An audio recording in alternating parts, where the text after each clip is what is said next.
Alors, dans cette vidéo, nous allons voir l'exercice à propos des calculettes. On va commencer par présenter le dépôt Git, puis on regardera les solutions. Donc, dans votre dépôt, vous avez dû le télécharger avec Git.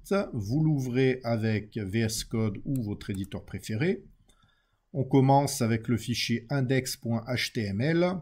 Il est rendu sur cette page ici. Vous voyez un petit peu le résultat. On va voir les trois calculettes, simples, très simples, et puis avec la gestion des parenthèses.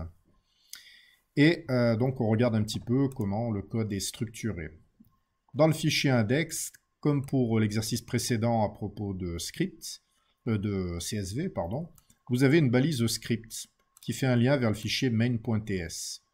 Ce fichier main.ts contient des fonctions qui sont fournies et qui font le lien entre la page HTML et le code que vous avez à faire.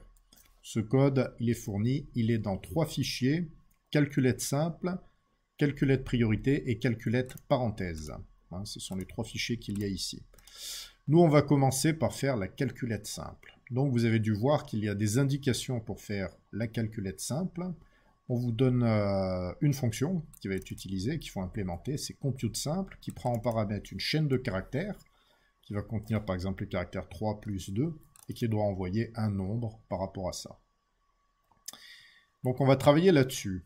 Alors, pour bien démarrer, ce que je vous propose de faire, c'est la chose suivante. Vous allez lancer le script start. Voilà, je lance le script start. Ça me construit mon projet, ça compile, ça on l'avait déjà vu, et vous avez votre serveur qui tourne sur localhost 1, 2, 3, 4. Ça c'est ce que j'ai fait tout à l'heure pour pouvoir afficher la page qu'il y a ici. Mais cette fois, on va se brancher sur le debugger qui est fourni par Visual Studio. Et Visual Studio, en fait, vous avez ce petit onglet là, avec l'espèce de cafard, là, le bug justement qu'il y a là.